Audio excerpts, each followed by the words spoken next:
Good evening, fourth grade families. I hope that everybody had a good, enjoyable, restful, long weekend. We're off to a great start this year. I just wanted to fill you in on some things that we've been working on in language arts so far this year. I have some notes here, so forgive me if I'm looking away. We just finished reading Because of Winn-Dixie, and in that story we read mostly together as a class, but we focused on two main reading skills: making inferences and looking at character traits. When we're making inferences, that's more or less what we would call reading between the lines. It's when we take what we read in the story, what we already know from our own personal experiences, and we're able to take that and make some connections with the text to kind of read between the lines. The kids have really been practicing a lot with that. We do that as a reading skill all throughout the year, and it's a big skill that we will continue to focus on as we develop as stronger readers. This is really important not only in fiction stories, but in nonfiction as well. And we'll tie that into our science and social studies lessons as we go throughout the year.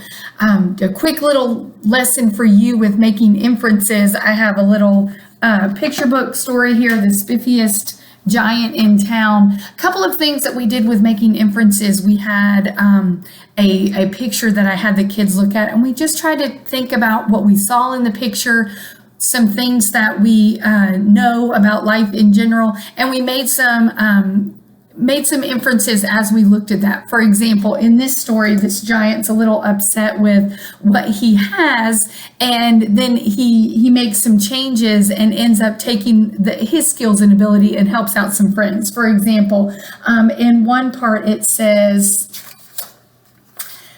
"Cheer up," said George, and he took off one of his shiny shoes. "It was giving me blisters anyway." As the mouse and her baby scrambled inside, the shoe made a perfect home for them. "Thank you," they squeaked.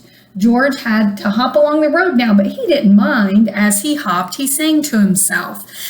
So one thing that we would say there, how do we know how George feels about himself now that he was able to help his friends, the mouse? Because he's singing a song to himself and he's hopping along. We could say that he feels good about himself for helping out a friend in need. We could say maybe that he's proud of himself. The story doesn't necessarily say that he's proud, but because of his actions, we're making that inference. Talking about some character traits with Because of Winn-Dixie, throughout our reading, we took a lot of time to practice making inferences and also discussing Opal, the main character. We spent a lot of time thinking about Opal and the character traits that we can use to describe her. We spent a couple days talking about the differences between our physical traits and then the traits that really define us, our character traits. As a class, we realized that the traits that we see, our physical traits, are not necessarily the ones that define us at all as people. Instead, our character traits, the ones that really make us who we are the traits that you can't see, but we share with others through our thoughts, our feelings, and our actions. And we can see that also in characters in a story. We took a lot of time doing that with Opal, our main character. There were many unlikely friendships made throughout the story, and we had some fun making those comparisons and connections, but also showing how in real life we have a lot of unlikely friendships as well.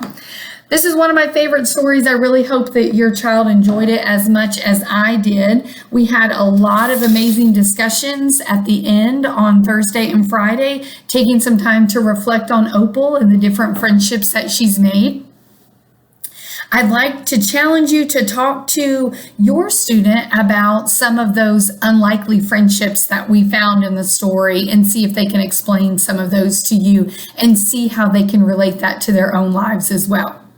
In the next week, we're going to move into a nonfiction unit study. We're going to be looking at some nonfiction text features and how they help us become better readers, how we have to use those text features in reading nonfiction, and how they really help us to comprehend those more challenging topics in science and social studies and in any nonfiction story. Have your student read some out loud to you this week in their Read to Self story. point out some opportunities where they can make an inference. See if you guys can do that together. I'd love to see some video of you reading together, or send me an email and tell me something about the story that you and your student are reading. As always, please let me know if you have any questions about anything that we're doing or anything that I can help you with. Thanks so much.